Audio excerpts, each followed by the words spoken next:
Hey there, welcome everyone to this session on AI-powered education and productivity, opportunity and challenges. So essentially we're going to talk about the role of AI in learning, which is, I think, very unique because we tend to talk about either how AI will replace humans, or if we talk about learning, we talk about the challenges that they represent for education. For example, that all the students are cheating using AI or something like that. But we never or hardly ever talk about the opportunities for education itself.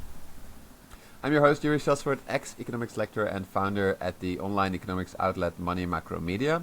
And today I'm joined by Doug Laxton, Rick Bendel, and Kush Wadhwa, who are together co-founders of the AI-powered-learning.org, a non-profit dedicated to using AI responsibly to improve education, economic and financial literacy and decision making.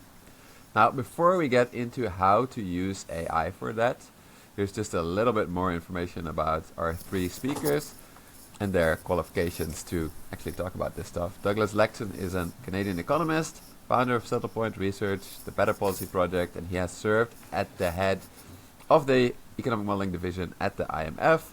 He's also been at the Bank of Canada, and most recently he has been instrumental in the development and implementation of a framework, FPOS Mark II, which helps central banks integrate, helping central banks integrate into their forecasting and policy analysis framework. And a really big part of this is human capital, developing human capital and training economists and central bankers, and increasingly using AI for that. Then Rick Bendel is an experienced marketing executive. He was the chief marketing officer at Asda, where he was credited with significant contributions to major marketing initiatives, including the launch of the rollback concepts in 1999. And in 2009, he was promoted to International Chief Marketing Officer for Walmart. And currently, he is the chairman of the board at Strike, I hope I pronounced it correctly, an innovative technology company committed to empowering businesses with bespoke data-driven solutions. And he is also the CEO now of LimeLink Limited, a management consultancy firm. Finally, Kush Wadhwa is the founder and CEO of Trilateral Research. He is a global leader in the field of responsible and ethical AI. As an advocate for responsible and trustworthy use of AI, Kush promotes the use of it both through tackling some of its most intractable societal problems and by supporting commercial use of AI to better outcomes and greater efficiencies. He has a background in software and tech, and he has provided expertise and advice to policy-setting organizations such as the European Commission, UN, NATO, and many more. So, to get started, I've been told all of this actually was started on the golf course, as many things are, I think. Doug, can you enlighten us a little bit about what happened? Yeah, the golf course, yeah. And so I had been traveling, for quite some time, and I just returned and got paired up with Rick and this lady, and we're actually playing at Quinto del Lago in a little competition and stuff. And you're not supposed to talk when you golf. Rick usually follows that rule pretty religiously, but this particular day, he said to me, "Doug, I'm really excited to talk to you. I just created an AI company in Mumbai, and it's amazing." And whatever. Restrain ourselves during the round, but there was this lady golfing with us, so we were also trying to behave ourselves to make sure that we, that we were behaving in a way that's consistent with golf etiquette and so on. And so at the end of the round, which was really quite fun, we sat down, and the lady said, "That was the most interesting conversation I've heard on the golf course." And one of the things, Joeri, that I should say, it actually spawned all of this, is that Doug started to talk to me about the Better Policy Project and the work he was doing in dynamic education, dynamic learning. And because my wife and Doug share a personality, and in my wife's case, it's called ADHD. And what we were learning from Doug was that actually there are learning methods that can take into account the nature of your personality, which might now be called some letters for mental health, but fundamentally, different people learn in different ways. And how many people have gone through school and the level of distraction they naturally have means that they actually lose out. And my wife actually was a person who got really connected with this and said, you know, my life would have been different if I'd had the opportunity to be able to find a method that helped me to be able to learn. And this idea of dynamic learning, which was a concept that she said, if I'd had that at school, if I'd had that in any part of my career, I wouldn't have felt the way I did. Now, I also recognize something else, which is that I worked at Walmart. Walmart, without calling it dynamic learning, Walmart is the world's expert on productivity in the commercial world. Nobody can even come close to the nature of their culture of operational efficiency and growth, but done in a sustainable way. Their ability to be able to weather storms, whether it be an Amazon storm or whether it be a recessionary storm, because of the nature of this dynamic learning, which meant a democratizing of education. The way they did it, in all those days years ago, was through storytelling. And storytelling united the intellectuals and those that perhaps didn't have the same degree of opportunity in education to learn together. And that sense of democracy that Walmart is famous for, I didn't realize it was called dynamic learning. But what I said to Doug was, and the reason I said about the AI was, could you imagine if that was available to everybody? You know, because if you can do that, that to me would make such a big difference. So, so that was why I got excited about the whole thing, because golf. I mean, you know, the thing about Doug is that when you play golf with Doug, there are parts of the golf course that, you know, I've never been before. So before we talk about how that can become available for everyone, I just want to get a little bit of clarification on what exactly is dynamic learning. Like, what it sounds logical, but what is it exactly? Well, I mean, the expert is Doug. I can tell you what a non-expert, non-economist from the commercial world. I worked in advertising for 25 years, so I've worked with so many different types of businesses, and working in retailing, so many different situations across the world, that what I've known is that there is an inequality in accessibility of information, education, to allow people to be the best they can be, because society has decided that we were going to be executional. And so we're all executional, but we're not learning. And there's so many facets of what I've discovered around the world where ingenuity is great, but education, substance behind it, because people are very different. So, you know, what is dynamic learning is the ability, in my view, it is the ability for people to be able to learn through doing. Okay. But Doug will be able to enlighten you much more. Yeah. Do you agree? Yeah. I mean, it actually is very similar to what what Armin just said. He was deputy governor of the Central Bank of Armenia, and what he said is that if you look at the words pedagogy, like pedagogy, peda means child, and the last part of it, goji, means leadership. And so all the successful people that I've ever met, people that are super successful, have actually experienced the dynamic learning environment at some point. And once they've experienced it, they look for it. And that's what makes them successful, because they end up associated with other people that have also experienced the dynamic learning environment and done it. So the very first time I learned it, when I was a kid, and we were in a small town of 1,000 people in Laflette, Saskatchewan, and we had a volleyball coach that was an ex-professional hockey player. And what he did when he taught us volleyball was to teach us some basic fundamentals about setting and spiking, but the diving we figured out by ourselves. And he'd put us on the court, and we would learn how to communicate. We would learn what the weaknesses and the strengths of all the other players were.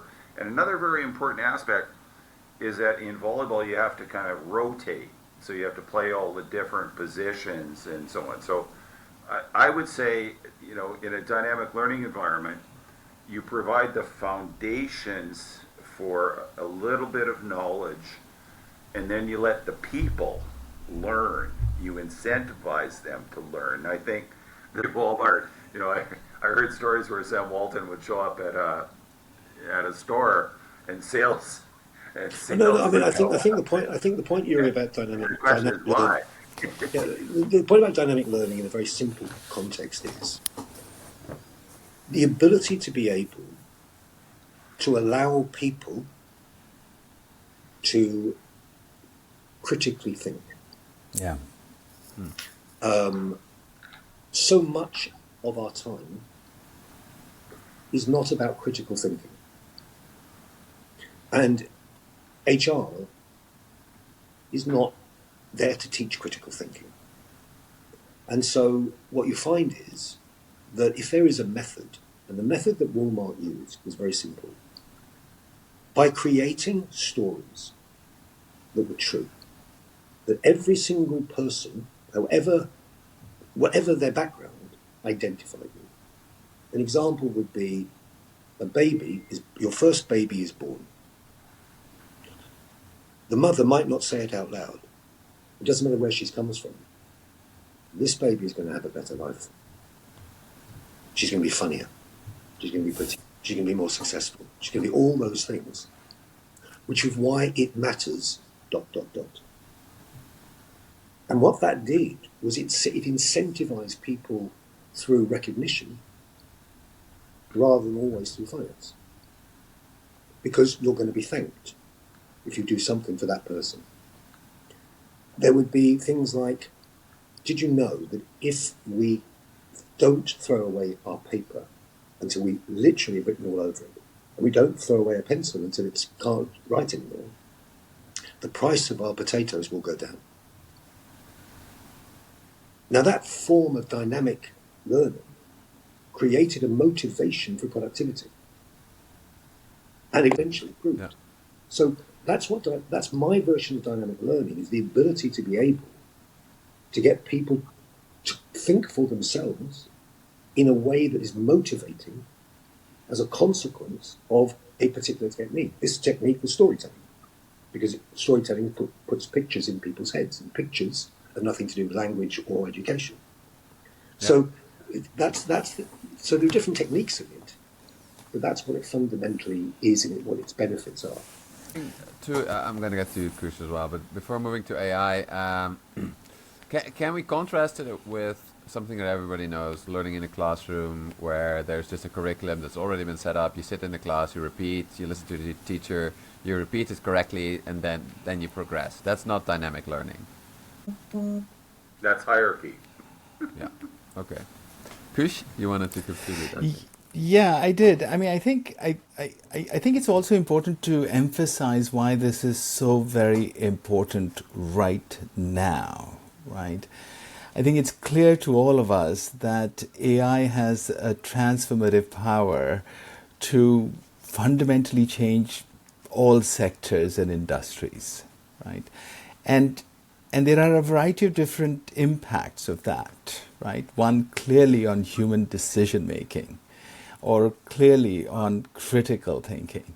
If you take a task that used to take 25 days, and now you can do that task in 4 hours, well, what is the level of critical thinking that is required of that person to evaluate those outputs? and then to be able to utilize them, thus to realize that productivity gain. And how are we going to equip those people with those skills that they didn't have to use before, right? And so that's one clear thing that is going to drive the need for this on a very large and mass scale level. The other is that you can see industrial shifts taking place, right? I give a simple example from our work. If you can use AI to do better fraud detection and it takes you, 2 hours versus 30 days, then clearly you're going to need more resources in fraud enforcement or enforcement activities, right? Now, you can multiply that by all of the different industrial sectors, and you can see that there is going to be a need not just for critical thinking, but to find ways to give people different types of skills so that they can evolve as part of their natural professional careers. Right, and so I just wanted to add and emphasize the point that the need is being driven significantly by AI, and thus this is so very timely. Yeah, okay, that makes a ton of sense. So AI is, on the one hand, radically changing the work that people are already doing, and at the same time, for many people, it's maybe making their work either redundant or so different that they have to do other tasks as well, and therefore there's a huge new need to learn. And can AI then also play a role in fulfilling that need, like it caused it, but can it also play a role in fulfilling that? Absolutely. Oh, please, Rick, did you want to say something on that? No, please, Kush. Yeah, I mean, absolutely, right? I mean, AI can be used to predict the kinds of jobs that are going to be created, or it can be used to build different types of dynamic learning environments so that you can help people find new skills or to develop new skills or to critically evaluate outputs and how those outputs are going to be used. So, yeah, those are just some of the examples in which AI can be used. Yeah, that makes sense. There will be a requirement in the same way as 30 years ago, it was critical if you were young that you had digital literacy. You knew how to use the web. And that was a big change. That was a big change for many, many people, but it was something that was perhaps not as democratized as it really needed to be. There's still huge swathes of people, particularly older people, don't actually have a clue. So the power behind AI is the ability to be able to democratize things, to allow the situation whereby if you are someone who is an analyst of some sort that is going to find yourself not with a job because your manual work is being replaced by an automated process using AI, the point there is that that's, from a productivity point of view, you've now got somebody that can do more. But they're going to do more if there is a simple and a bespoke way for them to be able to develop their own critical thinking. And that's, to me, something that a lot of people have, but they don't know how to release it. And a lot of people are unhappy because they can't develop that side of themselves. So this is, for me, I talk a little bit more, obviously, from a commercial point of view, but it's a game changer. It is a game changer, as AI, of course, is. So I think you made the need really clear, and some of the opportunities already as well. But where does AI-poweredlearning.org come in? Like, where does that fit into this picture? Okay, well, so first of all, countries need higher productivity growth. In other words, this is the economist speaking now, that right now we have an unsustainable fiscal position in the U.S. and some other major countries like Japan and Italy and so on. And if interest rates were to rise, we would have a fiscal crisis that would almost turn instantly into a global financial crisis and so on. And so there's only really one way out of this, and that is through higher productivity growth. I'm not sure that everybody noticed on the weekend because of all the trade war between Canada and the United States, but China, Kush and Rick, actually declared that they were integrating AI into the education system. This morning I had a talk from a PhD in math from one of the best Ivy League schools in the US. She's about to finish, and I was telling her about what we're doing with AI, and she said that half of her professors are totally against using it. So she's doing a PhD in math, and the other half are totally for. She said it has about the same amount of polarity as in the political system now. So the ability of China just to be able to say we are doing this, just like we're going to electrify, the public transportation system and so on. So there is a possibility that if you were to unleash the talent that we're talking about, and of course abandoning this hierarchical structure of education that is destroying curiosity and so on. So there are big things out there, big problems that the world is facing. But so AI presents this incredible opportunity to come back to Rick's story about his wife has ADHD. So do I. I'm also an activist jumper. In other words, my learning style is an activist jumper. When I was tested at the IMF, they tested all the IMF guys and all the World Bank guys. They found out that there was almost no activist jumpers.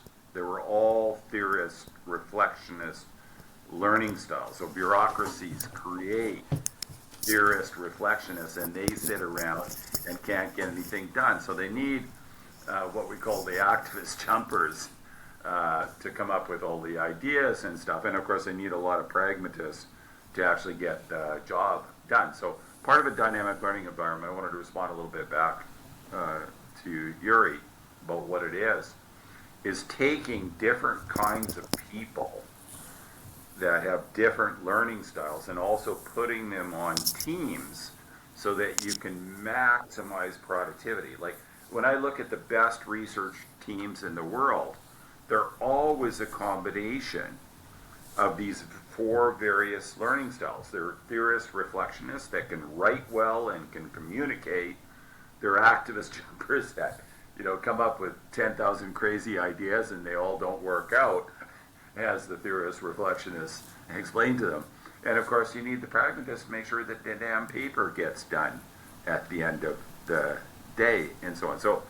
So destroying that old hierarchical educational structure where we have to go to school, we have to regurgitate the stuff that they're telling us, we have to respect what it is they're telling us and take it as gospel and stuff. That does not create an environment of curiosity and so on. So I just want to circle a little bit back to what Rick was saying. But so what is AI powered learning all about? I think it's about taking the dynamic learning environment, which, as Rick said, is a characteristic of all great things that have happened in the past, okay? And saying, maybe we should learn from them and start applying them more generally and in a focused way. And I think AI provides an incredible opportunity. A good example is feedback. Would you like to have feedback from a person, or would you prefer to have feedback from, a computer that is really representing the person, but does it in a more neutral kind of way without, all the non-verbal, communication skills that come with, providing feedback and so on. So there's so many different ways that we can use AI. The new Gen Zs have attention span issues. These people that you see, like flipping from kind of picture to TikTok. picture, those can't go deep on issues. And they become frustrated, they're impatient, they want to have the answer kind of right away. Well, AI is, I think, kind of reducing that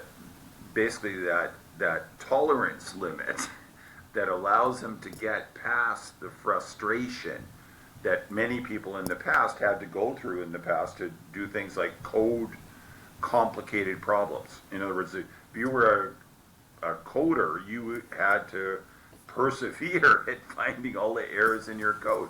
And right now with things like AI, most of those problems are effectively non-existent, meaning that if you have creativity, the AI doesn't mean that you have to have that patience for dealing with. It also, Joeri, I'll give you two examples of, in the commercial world, which I think everybody would identify with, that are examples of massive, 8 to 10 times productivity gains as a consequence of using AI responsibly in a way that is both secure, safe, but at the same time, what it did was it spawned people working a different way and working together in a different way. Retailing is about alignment. The strategy of the business, how it is executed, is with thousands and thousands and thousands and thousands of people. The data and information that's available to people who decide how many of a product am I going to buy in advance, which stores am I going to put it in, what price should I pay, how much more or less should I buy, what range should I have, where on the shop floor should it go, are all pieces of information. And at the end of all of that information, in the world of clothing, as an example, retailing clothing, a good sell-through, a good market sell-through, is considered to be 65%. Why? Well, because of inaccuracies. So we are incentivizing currently, right across the whole world, a 35% wastage. Okay? And that spawns a second-hand market and traders, but sold at a loss. And this is true of the greatest retailers in the world and the smallest retailers in the world. Good is 65% right. AI has developed the ability to be able to have that, and the second problem was you make the decision 9 months in advance. Okay? So I have to decide 9 months from now what the fashion's going to be, what the weather's going to be, what the prices should be, what the range should be, etc., etc. And I get it 65% right, I'm done well.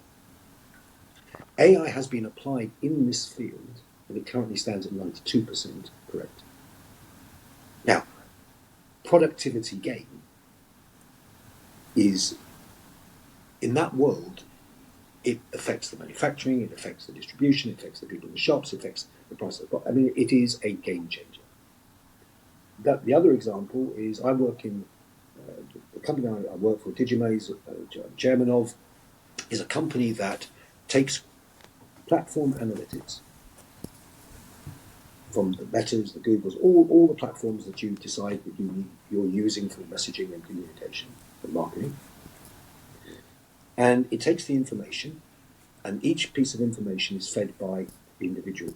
And currently, because of people overclaiming, I went onto Facebook, then I went onto Google, then I went to TikTok, and then I went to the site. And suddenly all three are saying, well, we clearly can attribute us to that, means that we recognise that forever the whole industry has worked on the basis of being 75% correct. AI, we've developed an AI system that makes it 99.6% correct. That alone means that the quality of the information available to the entire, and it's a subscription model deliberately at a price point that the small e-commerce businesses can take on. So we can equalise and democratise the ability for people to be able to not waste clothes or not waste time in the digital marketing area on information that is half right. The fact that it's quick, it saves time and all those other things that Doug's talking about, but that specifics both in the area of retailing and in the area of digital marketing are simple examples of what we have tolerated and accepted, and hence the productivity issues we've got, is that we've accepted this situation. We've accepted we don't understand economics. In the commercial world, you people who work in the public sector don't like us. So you don't talk to us. So what we do is read the Financial Times, watch Bloomberg, speak to friends, speak to another CEO, how are you doing, and come up with a policy. Imagine being in a situation where what Doug knows, what the public sector knows, wrapped up in a dynamic learning facility for people to be able then to start to strategize themselves, whether they be at home in a recession or whether they've started a business in a boom, about what this means so that they can start to make better decisions. That's what I find exciting about a non-profit organization that could make the commercial world, which is going to be made up of more and more new businesses, more and more entrepreneurs, more and more new types of businesses, the ability to be able to access the information and the learning capabilities of something like the Better Policy Project, which at the moment is a central bank. I get it. But as I said to Doug, the world out there, you talk about demand. If Doug's right and we go into this recession and this world crisis, what is my son going to do? What's he going to do with his little production business? Is it a good thing? Bad thing? Inflation. You'd be amazed at the lack of literacy of economics in the commercial world. Other than what they learnt at school, it's not being applied. If we only could do that, wow. That sounds very interesting, Rick, and you make a really good positive case for AI, both by how it can help people learn and by how it apparently already has improved productivity massively. I thought that was really insightful. But Kush, are there also sort of drawbacks or ethical considerations when we talk about this?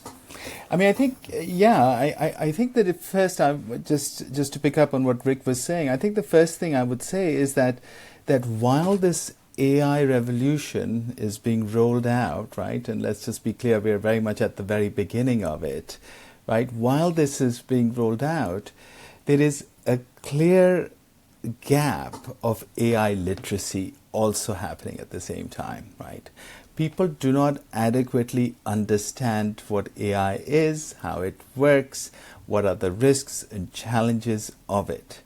There is a reason why the UK government today is investing and hiring companies like ourselves to go do training in the construction sector or in the transportation sector, because they want to increase that AI literacy and thus the appetite of those sectors to use AI, and thus because they are fearful that those industries could get left behind given the adoption of AI on a global basis. So I think it's important to say that while we expect these massive changes, there needs to be sufficient AI literacy so that people understand the risks.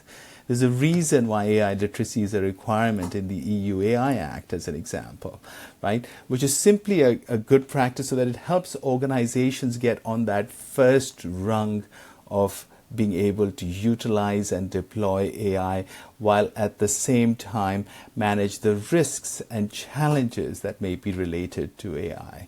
And so those risks are things that are, around, depends on the application itself, but those risks could be related to privacy and data protection. They could be related to, bias in the data or bias that may exist in an algorithm. They may be related to other kinds of sort of mal impacts of that particular application that is being deployed.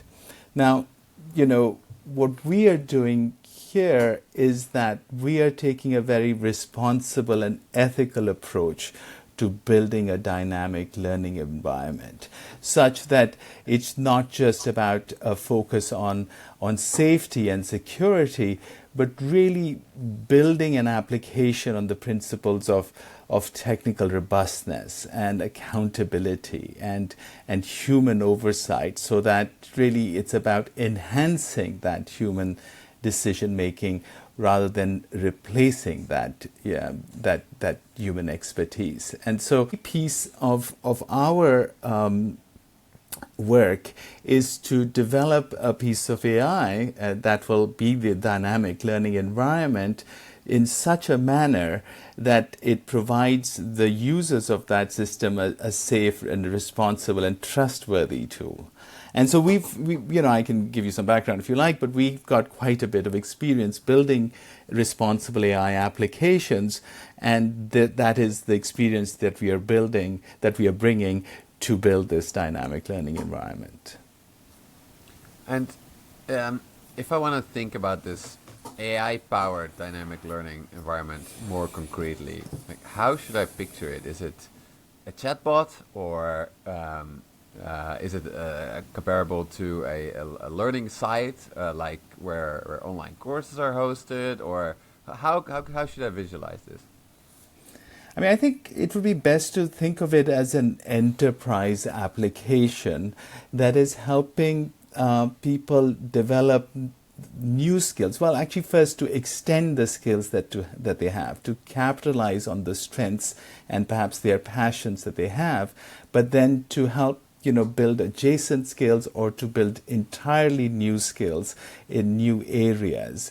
I think one key thing that we are also working on is that you can see that as AI makes its way into the workplace, there is a drive for productivity. Well, what does that mean? It means that different types of AI applications are being integrated into a work process, of any kind of work process, and that human is working with the AI to increase their productivity within that work process. It's a very simplistic example.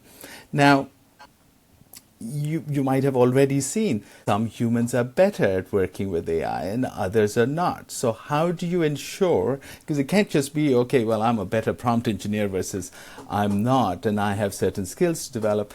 How do you develop that mastery of working with AI as a co-pilot? Right? That will be a very key part of the dynamic learning environment. And the manner in which we build it is that we build the AI at the same time as we develop the human expertise to being able to use that AI. And so that, this way the human and the AI are working together and to create that learning. For the dynamic learning environment. Yeah, that makes total sense. Rick, do you want to conclude? Doug, I think, talked about the world faces a crisis where productivity is going to be the success and failure dynamic. Productivity, when electricity was invented, naturally we saw productivity grow and grow and grow and grow and grow. AI is the new electricity. It's not necessarily a matter of the rush to apply it. It's inevitable it will be applied. Yeah. Our lack of understanding of how best, because we also hear, as Doug also said, 50% of the professors said over my dead body. Because what you hear and what you read is also the danger. So as much as there is, Mr. Musk in America applying it to the public sector. There is also another body who are federal agents trying to make sure that nobody uses it the wrong way. So you've got this 50-50 situation at the moment with regard to people's opinions about the application to their businesses of AI. Having a portal that provides the ability for you to be able to approach this in a sustainable, almost guaranteed productivity gaining way. And the term sustainable is very important because we live in a world of uncertainty. Yeah. That, for me, is why it's not just about the fan club of AI. It's actually about how do you use this for helping people to improve productivity, but improve also the workforce. Because the workforce ability, the problems that we talked about earlier, the problems we talked about earlier with regard to the quality of people coming in out of the education system that will be able to apply this is the reason why I know many, many businesses who would invest in some of the top universities to create a dynamic learning environment in order to be able to be in a situation of the best and the ones that want to learn the most, want have tremendous learning capabilities. You can make those people even better. And from an HR point of view, there was a period of time where you could not get somebody who would provide you with some digital video. Today, you do it on your own phone. So creating a facility for people to be able to adopt things responsibly, but safely, but at the same time getting the productivity gain. For me, yes, I'm a chairman of a digital business. Yes, it's done extraordinarily well. But what's more important to me was a story about Walmart, the story about the retailing, and Doug talking about the productivity gains. We're talking here at levels of 2 to 10 times. This is not tickling. And we need it, as Doug said, because without it, so that's why 3 very different people. I come from a world of commercial. I'm business. Kush is a legend in the area of security and people doing things properly, and works for some of the governments around Europe. Doug is somebody who is a genius, and his knowledge and understanding and what he's built with the dynamic learning in the area of economic understanding, I think that's why I'm here, because I can see this and go, hang on, Doug, it's not just the central banks. This is my wife, Jo. As much as it, that's how much it brings home to me. I couldn't have concluded this. Thank you so much for that. And now I will head to another future user of AI, and to help her learn a little bit about that. But thank you all so much for this overview. I think we have really seen sort of the potential of AI that it's already having on productivity, and then also like how that can really help learning is something that is definitely making me exciting for the future. Thank you all so much. Thank you. Thanks, Joeri. Bye. Thanks, Bye. Rick. Thanks, Kush. See ya.